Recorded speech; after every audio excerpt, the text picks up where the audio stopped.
Hello everyone, Wolfie checking in for another episode. Today guys, I don't actually know what we are going to be doing. So I'm going to voice over a lot of this. I ended up going into a probably 3-hour rant almost of just the various stuff that I need to get done on this world, and just the length of time that I've had this world. I've had this world for about 4 years now, and when I originally started it, right, I did want to do it for YouTube. I also just really wanted to have something that was like my own world that I had built, and I didn't know where to start, so I just booted up a world, and that whole area where my storage room is, and most of where I'm walking right now, was a massive jungle and birch biome that had a huge river flowing through it. Now it looks like it was a grassland. I've spent hours chopping down trees. I've spent hours putting up that template that you see up above me with this stone. I'll get to that in a minute. I've built a couple of houses. I built quite a few farms. And the idea of what this world is going to be has evolved quite a decent amount. Originally, I was going to create a series of jungle houses, basically a bunch of tree houses, but for specifically jungle dwelling people, and I wasn't going to change the terrain too much. And then over time, that changed a lot. I decided that I wanted to do an actual solid build, and right around that time I was watching a lot of Hermitcraft, and I believe it was season 6, and one hermit in particular, Scar, was building this enormous volcano, and I loved it. It's super amazing, and as he was building it, like, it was very aesthetic. He built it into the landscape. It's not nearly as big as the outline that I've got, but his is probably far more detailed than mine will be. But anyway, he went on to design an interior that I thought was really pretty, but also I thought was a little bit of a waste. It had like a nuclear core or something. That was 2 years ago. I don't properly remember all of it. But at the time when he was building the shell, I just remember how much I thought it would be amazing. That string of words did not make sense. I thought how amazing it would be if he put an entire city inside of it. At the time I was working at a call center, and I hated it. Just flat out. I did not like my life at that point. And the one time of day that I really looked forward to was driving home, because where I live, I would have to take a hill to get home. And on this hill, there was a specific lookout point where you could just look out over the entirety of the city that I'm in and see all of the lights.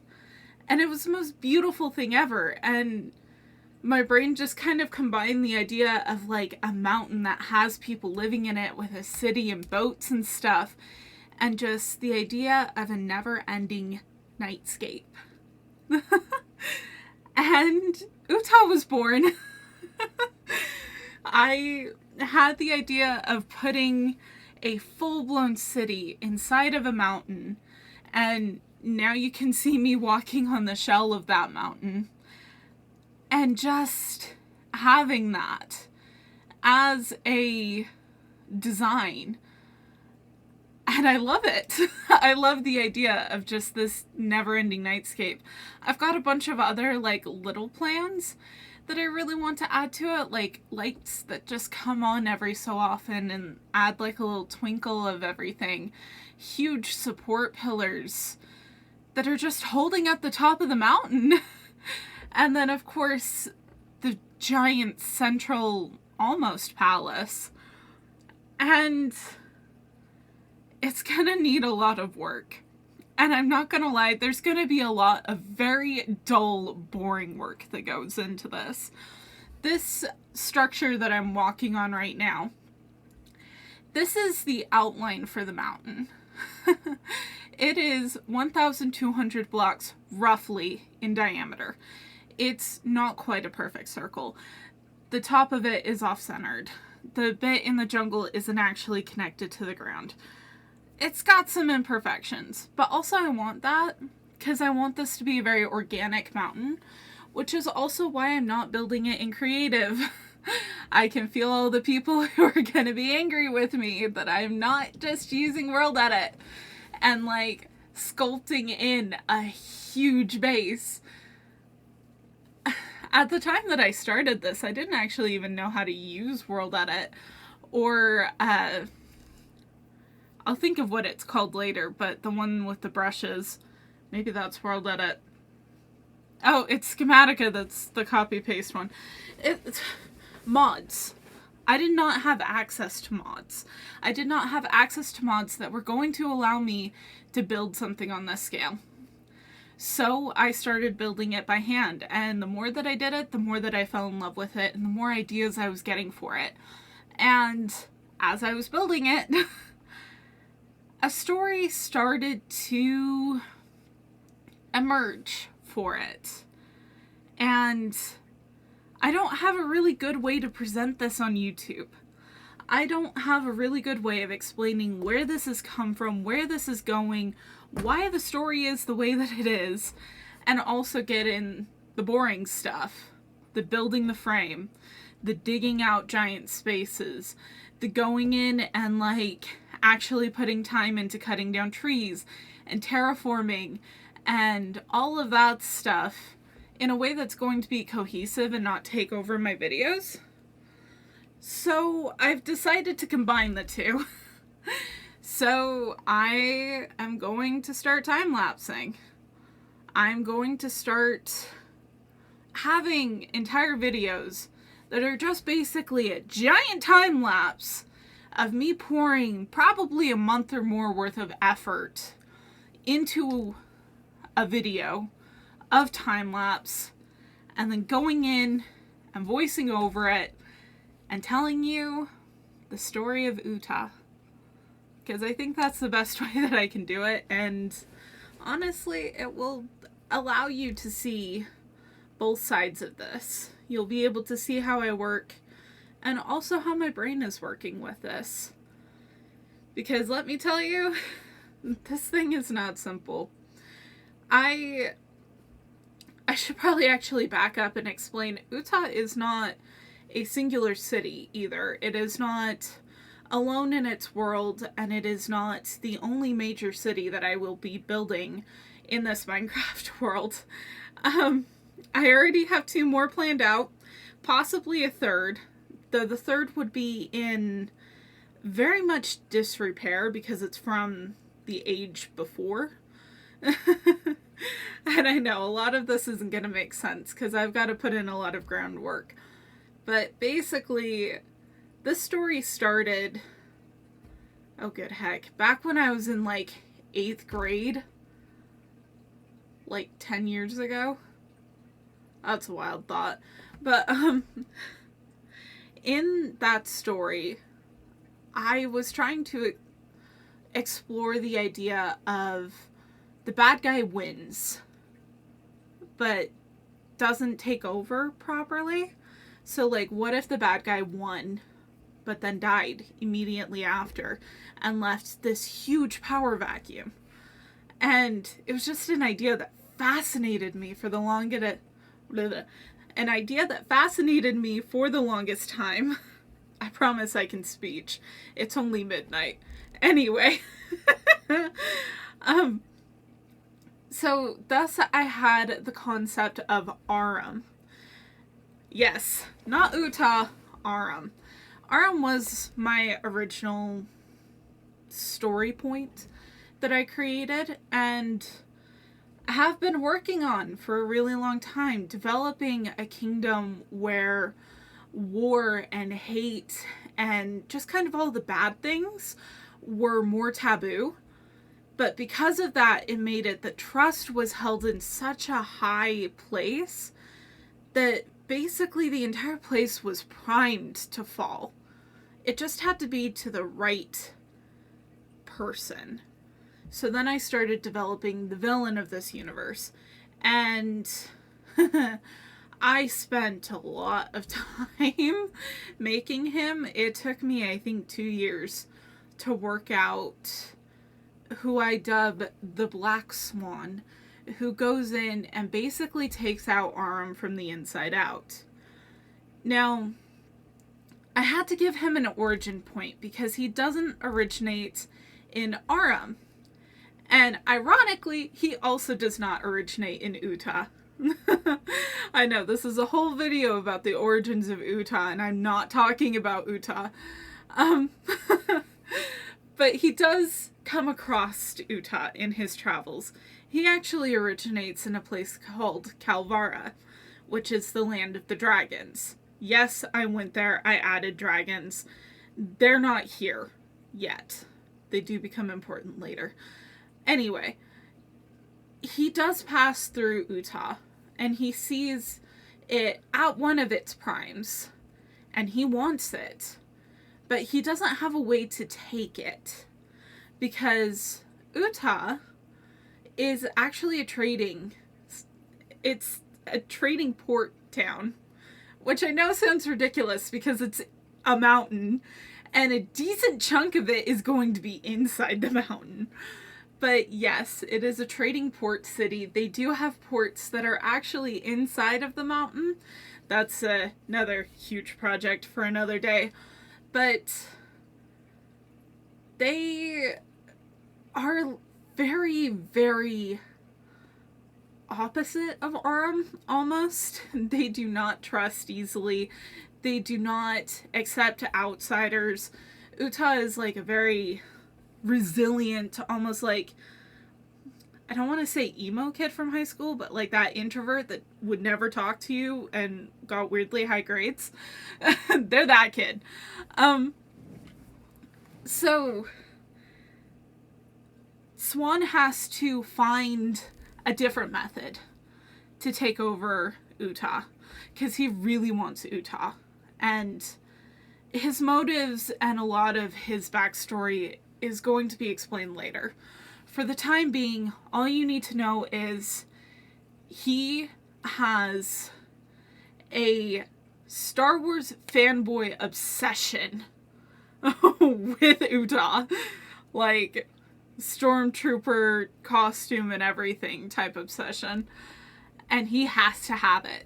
So he travels again, and that's when he finds Aram, and that's when he enacts his plan, and he does destroy the kingdom of Aram. Aram gets its own time to shine. Currently, we'll focus back on Utah. So, you'll notice that I mentioned before, he finds Utah during one of its primes. Utah goes through a series of growth and destruction that's kind of well beyond what you would normally see. So, I've said, I think once ages ago, this entire mountain is hollowed out because of mining.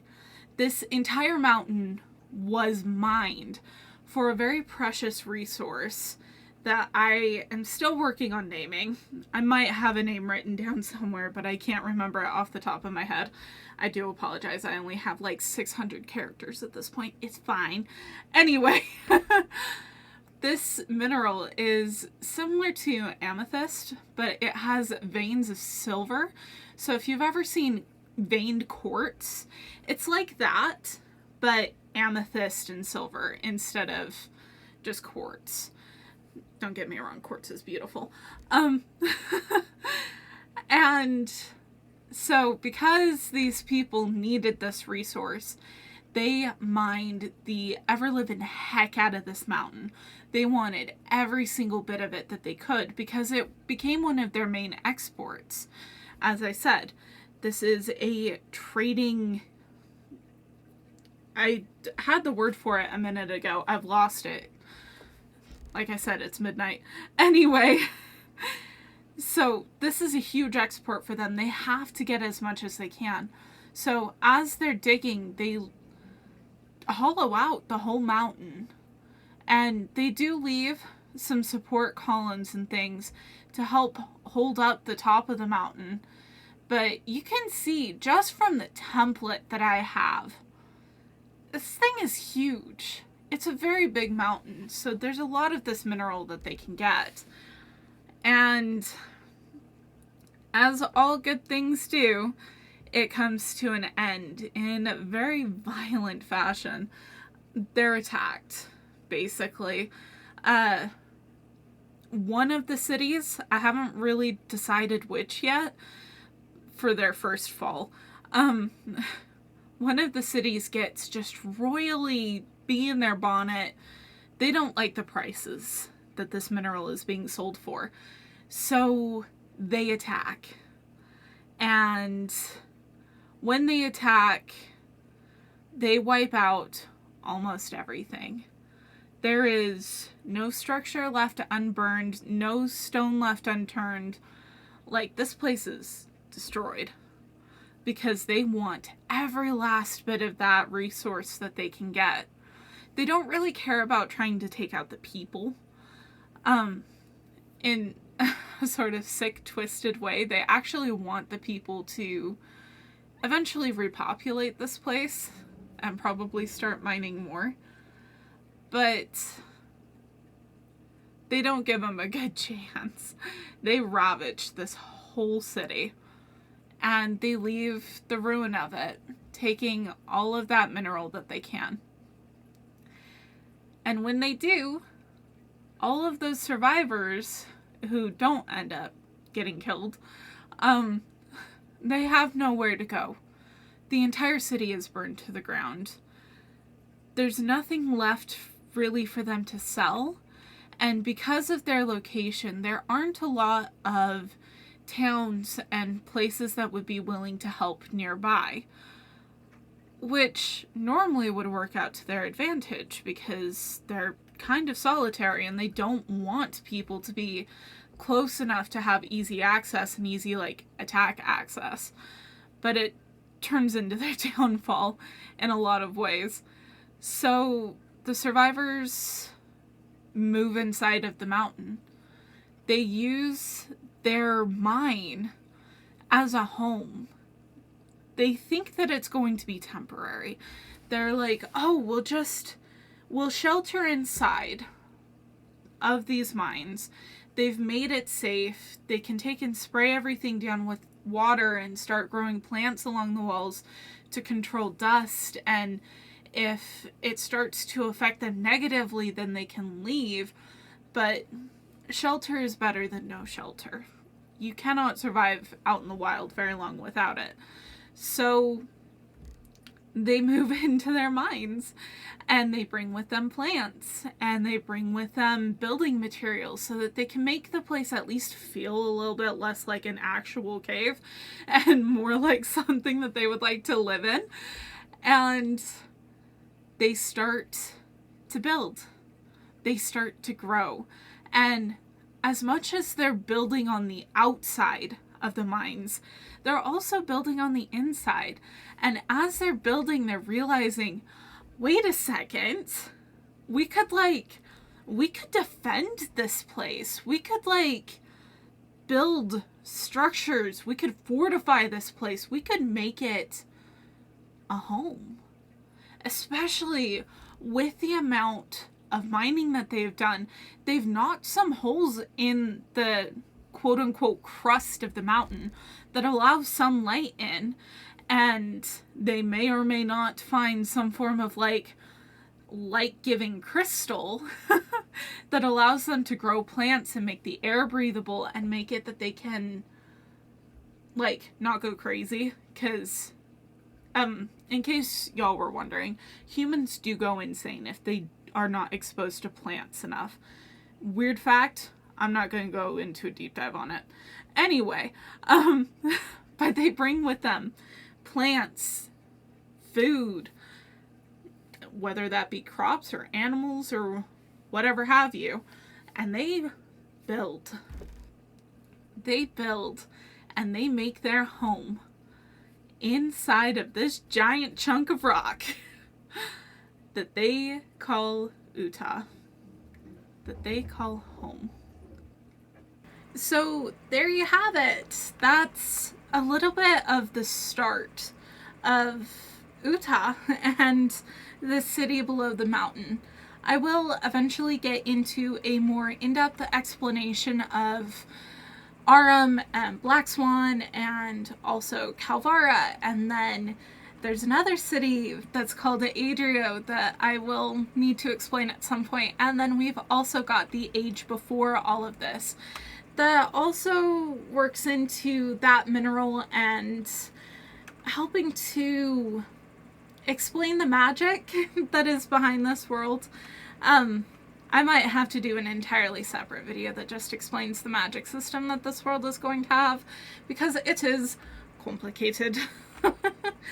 But all of that in time, and I actually really enjoyed putting together this video because I was able to get a lot done. I've actually shaved off a lot more forest in this area. I would have done a before and after if I had realized I was going to. And I also did some terraforming over here. You can still see the remnants of some of it. So now we've got a couple nice flat buildable areas that we can start working on in probably the next episode, working out where I want some structures to be laid down, possibly another bit of terraforming over in this area so that I can get another big flat area in this spot so that we can do more building. Yeah, lots and lots that needs done, but lots that we did get done. We also did complete most of the outline for over here. Basically what this is each of these little lines that I was constructing are 10 Y blocks of the mountain. So each of these are 10 steps up, and that genuinely helps create more of a profile of this mountain and helps break it into smaller chunks so I can take and start working on little sections of terraforming each of these. But I want to focus a little bit more onto the interior of Aram first so that we can start lighting it up and things like that. But we have run plumb out of time for this episode. It's actually been a month and a half. I have been doing a lot of stuff behind the scenes. I stripped out all of the original lighting that was all over the ground in this area because it was super chaotic, and we had a lighting update, so I'll be able to go in and put in far more sparse lighting that will be less chaotic. But all of those are for future episodes. I want to get some building, and I also am hoping to get into more of the story in later episodes. But until then, thank you so much for watching. Thank you for being here. I can English. It's not even midnight this time. Thank you for being here. Thank you for following this journey. And I can't wait to see you in the next episode. Until then, Wolfie out.